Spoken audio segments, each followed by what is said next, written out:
Okay. So, what we are doing, we are essentially looking at that nuclear stability and the proton neutron composition for a particular A, which gives rise to a stable nucleus or nearly stable nucleus and so on. We are doing this using semi empirical mass formula, and that semi empirical mass formula is semi empirical because it is taking some logics, some arguments from the structure, developing some kind of theory, some kind of justification is there, but at the same time finally there are open parameters, and those parameters are fixed by the experimental data, and therefore, it is semi empirical mass formula. Now, if you remember last time we discussed that if you write this mass of a nucleus with a total number of nucleons and z protons as a function of z and as a function of a, and we are actually looking at as a function of z for a fixed a. So, that means z changes, n changes, a remains the same. So, that turned out to be a function of z, a quadratic function of z. So, you can write that as something like a term which does not contain z, then a term which is proportional to z, and another term which is proportional to z square. It is a quadratic expression. This comes from the Coulomb term. You will have z z minus 1. So, that will give you z square, and that will also give you z. Then you will have asymmetry term which will be a minus 2 z whole square.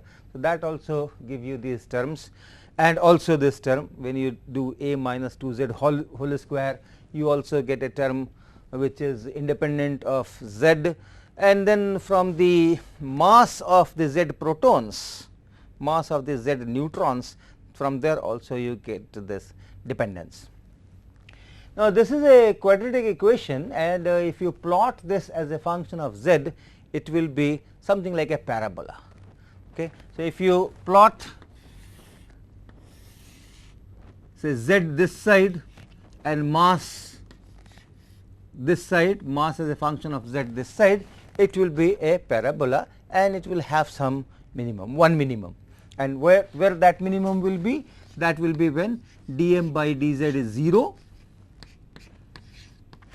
That means b plus 2c z is equal to 0. That means z is equal to minus b by 2c. This b and c, they are in terms of those parameters, this volume parameter AV, AS, AC, ASIM, and also mass of the neutron and mass of hydrogen atom or protons, though all those things will be there in this A, B, C, but here this will be minimum. And in fact, we had calculated it, and it turned out to be something like a by 2, and then 1 plus what it was 0.0078, and then a power 2 by 3. So, there it is minimum. So, it will be minimum there, and then it will be something like this, a parabola. This function you can always plot, this is a algebraic function you can always plot, but when you talk of real nuclei, z will vary only in steps of 1. So, you will have a point here, then you will have a point here, you will have a point here, you will have a point here, and so on. This minimum may not fall right at the integral value, but then this integral value is what decides the nucleus, what decides the most stable nucleus for which the mass is minimum. Okay. So, I will show you a plot which we have actually calculated on Excel sheet, and how it looks, how this plot looks using those parameters. So, let me go to the Excel sheet and then show you the actual graph that comes out from the semi empirical mass formula for one or two cases. Okay. So, look at this Excel sheet, can you see that it is readable? Now, in this first column we have written here z, and then a, this Z is your proton number. Below that you can see this 11, 12, you can see that 11 here, then 12 here, 13 here, 14 and so on. These are the Z values, and then you have these A values. Okay. You have Z values, you have A values. Then this one, this cell, can you see that this cell? This cell is mass of the hydrogen atom 1.00783 in what units? Kilogram? No, then atomic mass unit U, right. And in the next column here you have mass of neutron. Next column is AV, that constant in that semi empirical mass formula. You have the first term, volume term, AV times A. So, this 15.5 MeV is the value of AV. Then you have AS, the surface term, that is 16.8 MeV. Then you have this Coulomb term 0.72 MeV, this asymmetry term which is 23. I am on this particular sheet I am working with odd A nucleus, therefore, I have not written that pairing term. Okay. Now, you have the formula, and that formula has been calculated in the this third row here. This is Z times mass of hydrogen, then you have this mass of N times mass of neutron in MeVs, right. Then you have this AV times what? Capital A. So, here is the capital A 27. So, this AV times capital A, this is for AS times capital A to the power 2 by 3. If you can see this top bar, you can see that 2 by 3 appearing somewhere here. Can you see that? Okay. Next term is this AC. So, this is 0.72 that AC, and then into Z minus 1 upon A per power 1 by 3, yes, that is there. And then this is similarly asymmetry term, A minus 2Z whole square divided by A into this asymmetry, and then all these things added gives you here in MeVs. Right. This is in mega electron volts that I have calculated. All your AV, AS, these things are in mega electron volts. So, this is mega electron volts, and then converted into U, right. So, this way you can calculate for any given Z and A in this Excel sheet. Given any Z and A, you can get the mass of that nucleus as predicted by the semi empirical mass formula. Right. Once this Excel sheet is created, you just have to write the value of Z and A, and the thing is recalculated by itself. Suppose I say that I want it for 37, this is 37. So, I have put 37. The moment I put 37, the entire thing is recalculated, and you get a value of this mass as calculated by this semi empirical binding formula. You change this 37 to something else, 57. So, this is 57. Of course, Z also correspondingly you should change. So, with 57, let us say iron. Iron is how much? Tell me, iron is how much? Z is equal to 26, right. So, 26.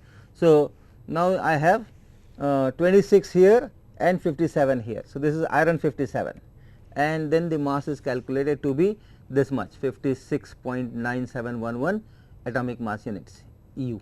Okay. So, this is how things can be calculated very easily once you have created those formulas on Excel sheet. So, coming back to that 27, here it is 27. So, 27 let us say, and then here it is how much it was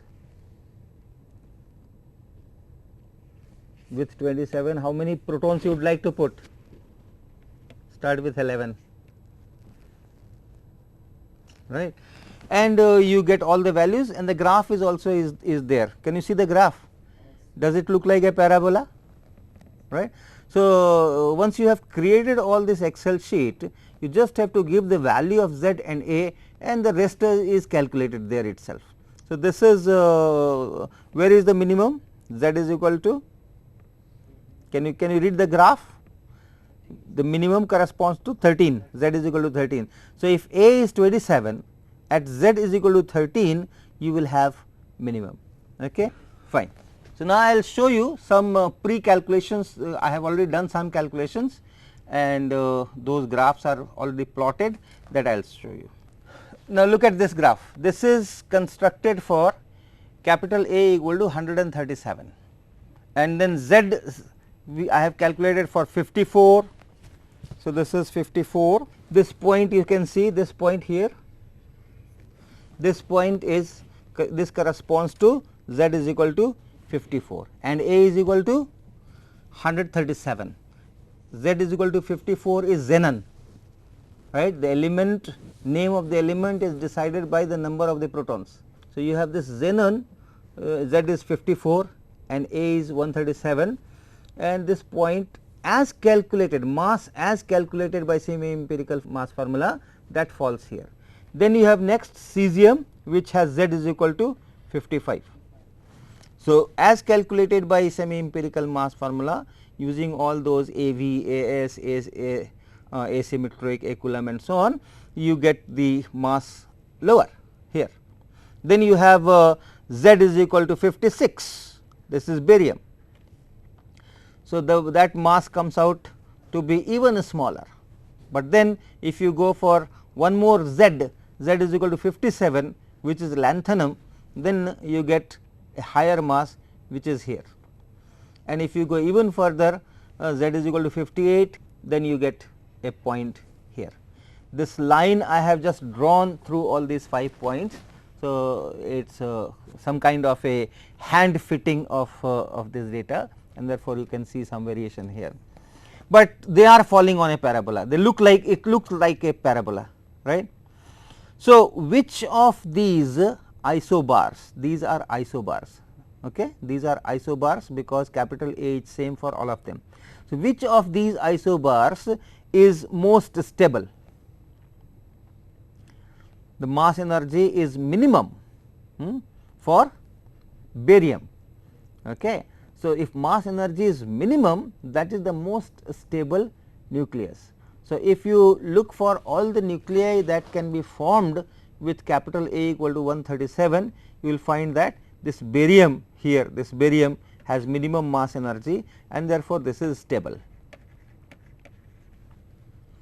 This is not radioactive, this will not decay. If it decays by say a neutron going into proton, then you will reach lanthanum, which has higher mass energy. So, by itself it will not do that. Similarly, if a proton goes into neutron, then you will get this cesium here, one less proton, again mass is higher, mass energy is higher. So, by itself it will not do that.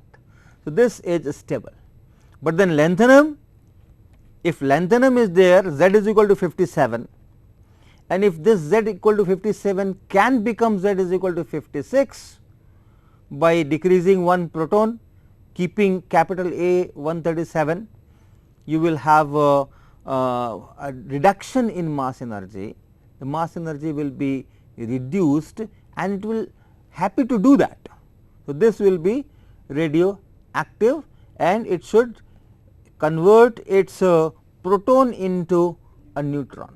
So, it should be something like a beta plus decay, I will talk about that. Similarly, if you go for yet another value, they say here A is equal to 137 and Z is equal to 58. Here the mass is very high on this diagram.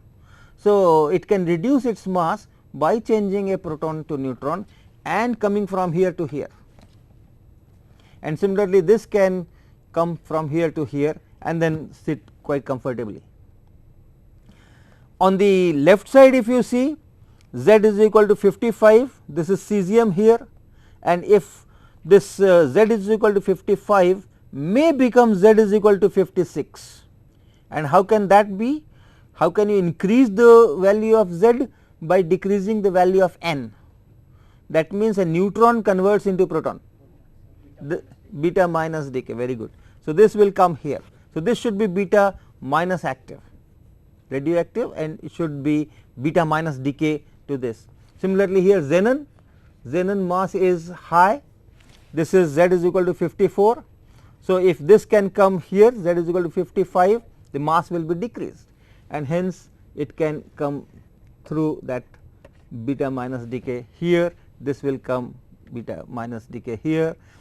So, finally, anything on this parabola will finally settle for barium. Okay. Before I leave this slide, look at one more thing. These are the half lives written here. Lanthanum, it can decay to barium, proton number is reduced. So, one proton is going to neutron, and the half life of that, just look at it, this is 60,000 years. This can also go for a similar decay. Z can decrease by 1 unit from 58 to 57. So, proton can decrease, proton can convert into neutron. So, beta plus decay, but here the half life is 9.8 hours. Okay. Now, come to the left side of this parabola, cesium, which is here, Z is equal to 55, this is radioactive, but the half life is 30.2 years. And look at this xenon, this is also radioactive, it can also decay to, xenon can decay to cesium, and the same beta minus decay, but here the half life is 3.82 minutes. So, closer to that stable isotope, the half life is large, and farther away from this isotope, stable isotope, farther away, the half life is less. So, it looks like this is of course stable and all the others are unstable, then the one which is close to the stable is less unstable, it stays for long time, 60,000 years or 30 years and so on, and with the nuclei which are away, farther away from this stable nucleus, they are more unstable. You can think of some degree of instability, how unstable it is. So, half life is large, that means it is less unstable, and half life is small, it decays quickly. So, it is more unstable, and you can also see the mass difference. If the mass is only slightly reduced, it is nearly stable, okay, or less unstable, and therefore, the lifetime is longer. Okay. Whereas, if mass can reduce by a much larger quantity, then it is highly unstable and the lifetime will be smaller. On the other side also you can see, look at this cesium here. If the cesium goes to barium, okay, then how much is the mass reduction? This is the mass reduction when cesium goes to barium. When xenon goes to cesium, the mass reduction is much larger, and you see the lifetime is 3.82 minutes. If the mass difference is very large, lifetime is small, 3.82 minutes. And here cesium, where the mass reduction is smaller, you have lifetime 30.2 years. So, lifetime is related to how much energy, mass energy is reduced when the decay takes place. Okay. So, I am coming to the board and I will come back to this Excel sheet once again with a even number of capital A. So, it was this type of graph on that sheet you have seen is this type of graph. So, you have some element somewhere here which will correspond to the minimum value of mass, the Z corresponding to minimum value of mass. So, it will be here, then you had something here, you had something here, you had something here, you had something here, like that. Okay. And this side, what kind of decay is this? Beta plus or beta minus? Beta plus. Z is decreasing. So, proton number is decreasing, and therefore, neutron number is increasing, because this is for a fixed A. So, that means a proton is converting into neutron. So, proton can convert into neutron And what other particles are created? A positron and a neutrino. This is called electron neutrino. You have 3 types of neutrino. We will talk more about this later in this course. You have 3 types of neutrinos and their antineutrinos. So, total 6. So, this is called electron neutrino, or sometimes people write E here to say that this is electron variety in that electron family. Okay, we will talk about these neutrinos much later. And here it is positron. Positron you must be familiar with. Positron is antiparticle of electron. So, you have same mass and same spin and many other things also same, maybe we will talk about that. Charge is positive, equal in magnitude, one electronic charge, but positive. So, that is positron. This positron is created when a proton converts itself into a neutron. Now, tell me, if I write this, what is the mass here? How does this mass compare with the mass here? Mass energy on the left hand side and mass energy on the right hand side, which is greater? Right hand side is greater. Neutron is already heavier than proton, okay? And then you have on top of it positron, and this neutrino will also take some energy, right. So, the mass energy, if you see neutron and positron, this mass energy is going to be larger than the mass energy of the proton. Then how can proton decay into this? If the mass energy is increasing, then how will this beta plus decay take place?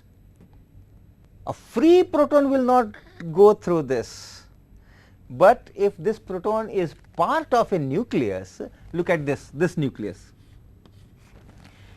right. This nucleus has some 55 or 56 protons and some 80 or so neutrons. So, it is a part of that nucleus. So, here neutrino has mass? Neutrino, okay, this is a very interesting thing, and whether neutrino has a mass or not, your question is a very nice question. Whether neutrino has a mass or not, this debate is almost settled very recently, although the researches are still on. People had always thought about this question, what is the rest mass of neutrino? Is it 0 or it is non-zero? So, experiments were done and people were putting upper limits, that if there is a rest mass, it is less than these many electron volts or these many kilo electron volts or these many atomic mass units and so on. So, experiments were to put that upper limit, it has to be less than that, but whether it is exactly 0 or there is some value. So, that upper limit people were trying to reduce, but then the experiments in the last decade, they have thrown new light on it, and now almost conclusively it can be said that yes, it has a small rest mass. We will talk more about that when we come to that chapter of neutrino. Okay. But whatever that will be, that is going to be very small, that mass energy mc square will be in electron volts only, and here it is 511 kilo electron volts, right. Electron rest mass energy, positron rest mass energy is 511 kilo electron volts, and this is something like 938, 939 mega electron volts, the neutron mass energy and the proton mass energy. Okay. So, I was addressing the question that if this right side is more, mass energy on the right side is more and mass energy on the left side is less, then how can by itself, without pumping more energy from outside, a proton can ever go into this mode of decay, this mode of conversion? So, the answer is yes, if it is a just one proton, then no, but if it is a part of a nucleus, the total mass energy is to be seen, not mass energy of one proton. Total mass energy of the nucleus is to be seen, and that total mass energy of the nucleus not only depends on the mass of protons and neutrons only, it also depends on that Coulomb interaction, it also depends on that surface part, volume part, this part, that part, asymmetry, many things. So, it is possible that even though the proton converts into a neutron by increasing the mass and creating a positron, again increasing the mass, but then other things are bringing it down, all that whatever pairing or asymmetry or Coulomb or this and that, those whole interaction, that whole interaction will bring the total mass down. That is what is meant by this parabola. Okay. Mass of this z is more and mass of this z is less, where capital A is same. So, a proton has converted into neutron, still the mass of the nucleus has come down, right. So, this another mode is of this proton converting into neutron in a nucleus. The another possibility is this proton captures an electron and then converts to neutron and this neutrino. So, this electron is now coming from outside, this electron was existing and this is now captured by this proton and it no more exists. So, this is also possible, because when you work with materials, then you do not really work with bare nuclei, you work with atoms. Any material you take in your hand, that will have not only nuclei, but electrons, 1s electron, then 2s electron, then 2p electron, 3s electron, and all those electrons. Okay. So, whatever experiment you do, and you will put some target, some solid or some liquid or some gas, whatever, in whatever form you take that material will be composed of atoms. You will have nuclei, you will have electrons. Now, one of these electrons which are there in the atom, if that is captured by this nucleus and that electron gets absorbed into that proton, and finally, it no more exists, the electron no more exists, the proton has become neutron and the electron is gone forever. So, that is also possible. That process is written here, proton and electron making a neutron and neutrino. This is known as electron capture.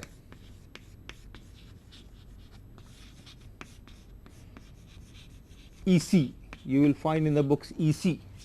This is written as beta plus and this is written as EC, and sometimes the symbol epsilon is given for that. So, if somewhere some decay scheme it is written EC or it is written epsilon, you understand that it is electron capture. Which electron is likely to be captured? More likely to be captured, 1s, 2s, 2p. Which electron is more likely to be captured? 1s, because 1s is closer to the nucleus as compared to 2s, 2p and so on, right. 1s is closer to the nucleus. Okay, now compare 2s and 2p. 2s and 2p, 1s is n equal to 1 is closer to the nucleus than n equal to 2, right. K shell and then L shell, L shell is larger, K shell is smaller. But now look at, compare 2s and 2p, which electron is more likely to be captured by the nucleus? 2s, because if you look at the wave functions, we had talked it earlier, if you look at the wave functions, s electron wave functions are non-zero at origin, p electron wave functions are 0 at origin. Okay.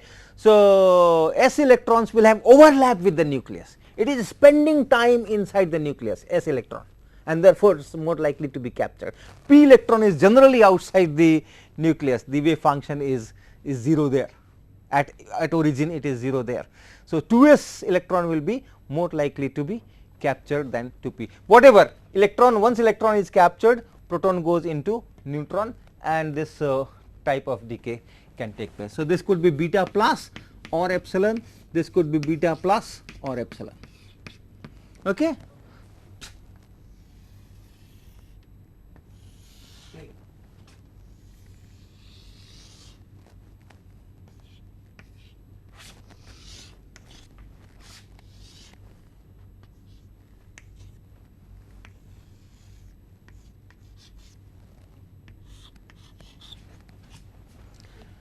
Okay, so this was for this side, and now look at this side from left of this stable thing. So this particular nucleus has mass and it can reduce its mass and go here, and what happens to Z? Z increases. Z increases means a new proton has been created, and that will come from neutron. So this is beta minus, a neutron becoming proton. What will be emitted? Electron and antineutrino, right.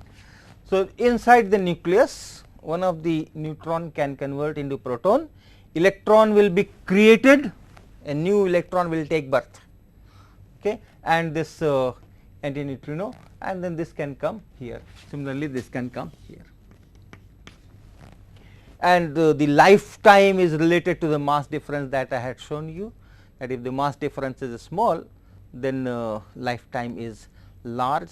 If the mass difference is large, lifetime is small. Okay. So that is very good. Now look at the situation when A is even. What is the difference in that semi empirical mass formula? Capital A equal to even and capital A equal to odd. What is the difference between that semi empirical mass formula? Which term? Delta equal to Delta. All other terms are same. Capital A, remember, capital A will be fixed.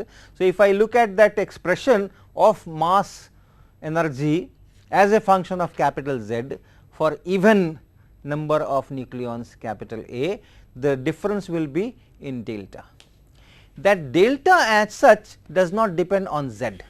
Remember that delta, that extra term that we add, that what we call pairing term.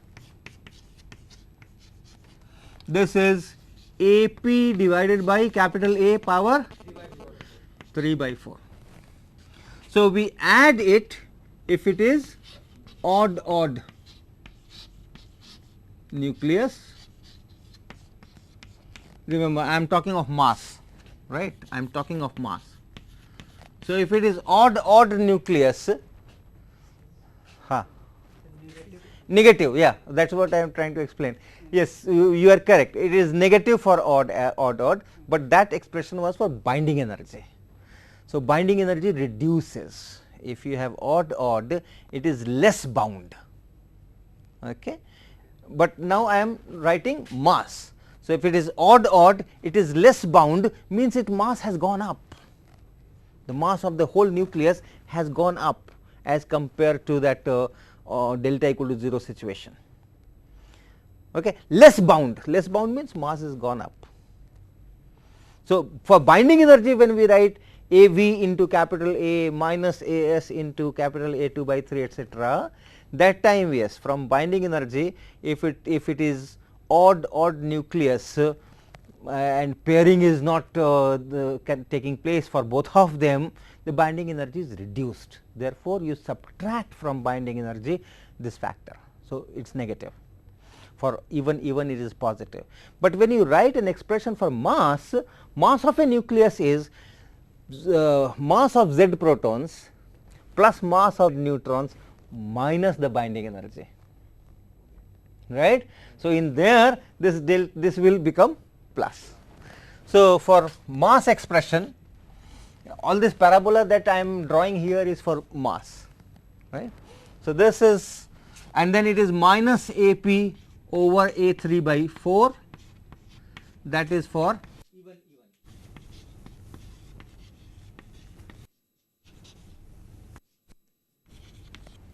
and 0 for odd A.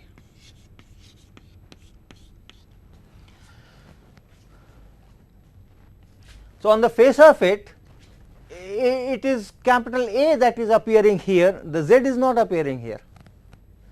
So, if I write the parabola m as equal to a plus b z plus c z square, mass as a function of z, and there is no z here, should there be a change in the parabola, or is this same parabola that will come? Should there be a change because of this extra delta coming in? Suppose I put capital A is equal to even some 100 in that semi empirical mass formula and forget delta, put delta equal to 0, and then I do put delta value depending on whether it is odd or even. Do I get the same parabola or I get a different parabola? Will it be the same parabola? No, it will not, because that parabola, when you are drawing that parabola a plus bz plus cz square, and a is also there, a term independent of z is also there, that also decides the parabola, and that a is going to change whether I put delta equal to 0 or I put delta is equal to this or I put delta is equal to this, the a will change, and if a changes, the parabola will change. Okay. So, the z dependence is not here, z dependence is here, z dependence is here, but that a will depend on this delta. So, now suppose I have this if I put delta equal to 0, suppose I get this parabola. Suppose when I put delta is equal to 0, there is some a which is E1 and I put delta equal to 0, then you will get a definite parabola.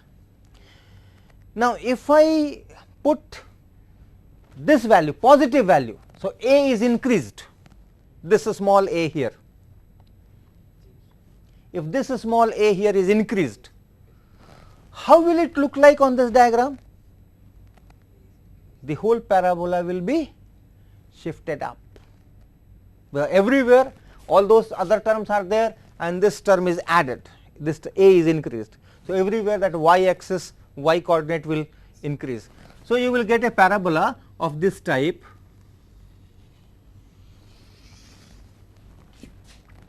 if this extra term added is positive. That means, all those odd nuclei corresponding to that capital A.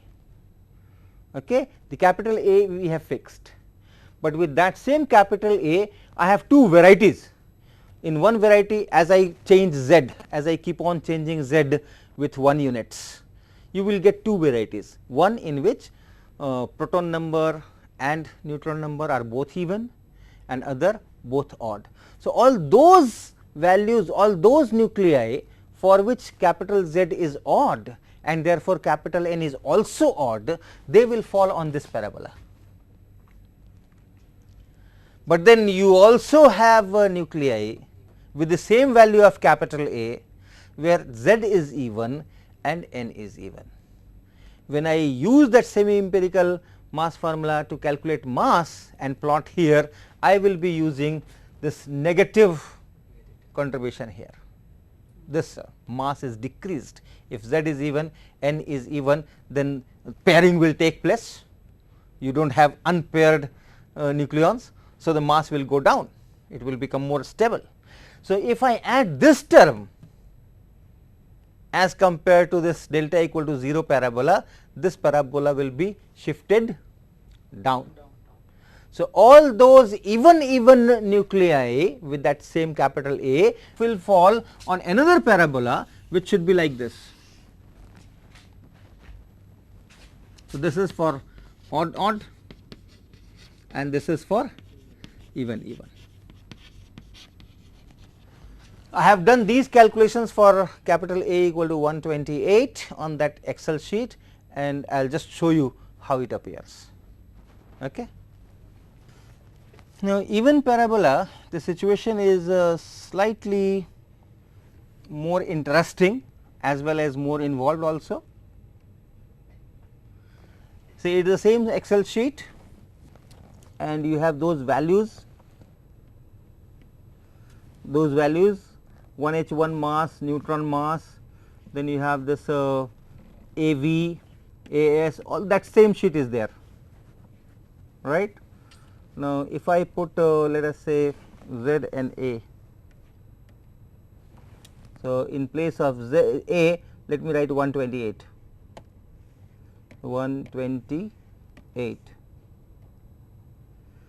and in place of Z, let me start with some 54 or so. So, 54. Okay. So, now you have masses here. See, in this first part, I am taking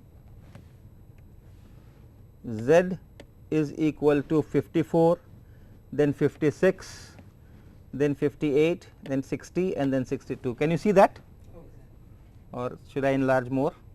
Okay. So, 54, 56, 58, 60 and 62, and the corresponding masses are calculated and they are here.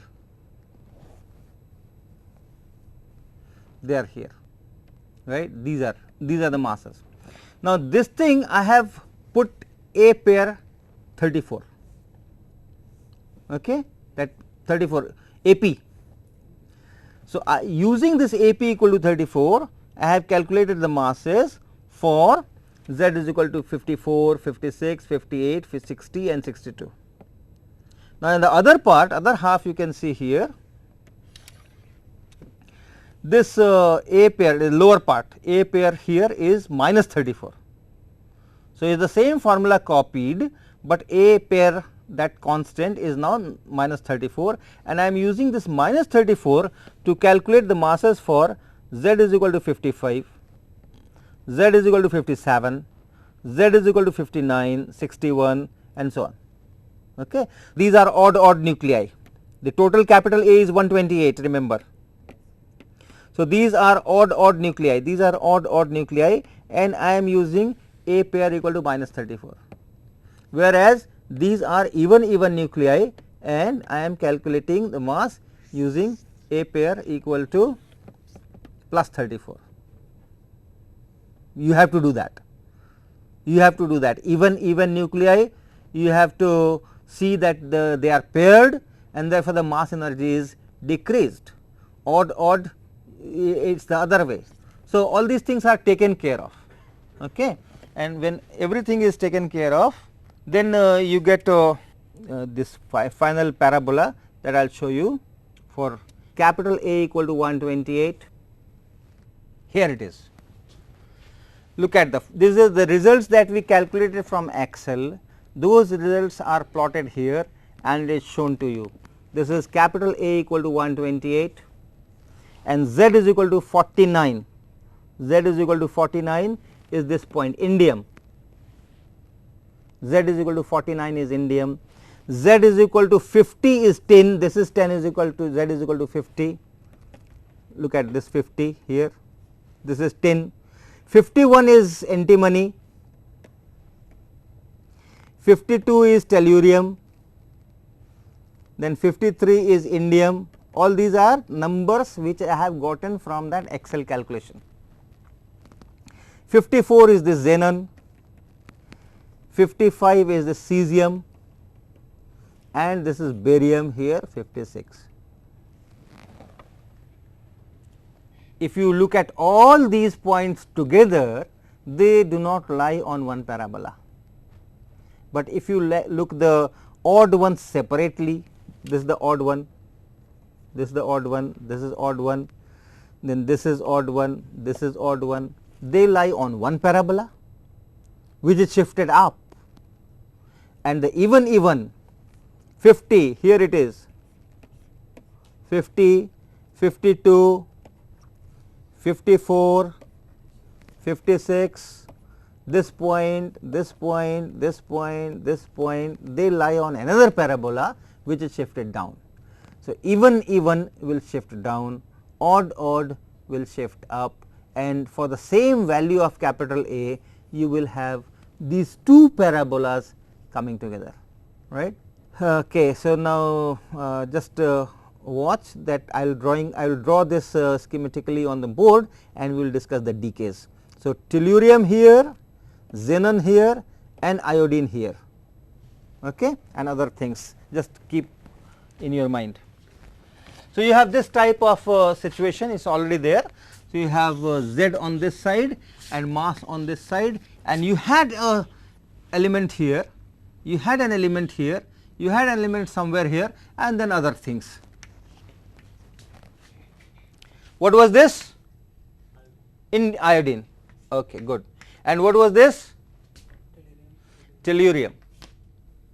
And what was this? Xenon, and other things.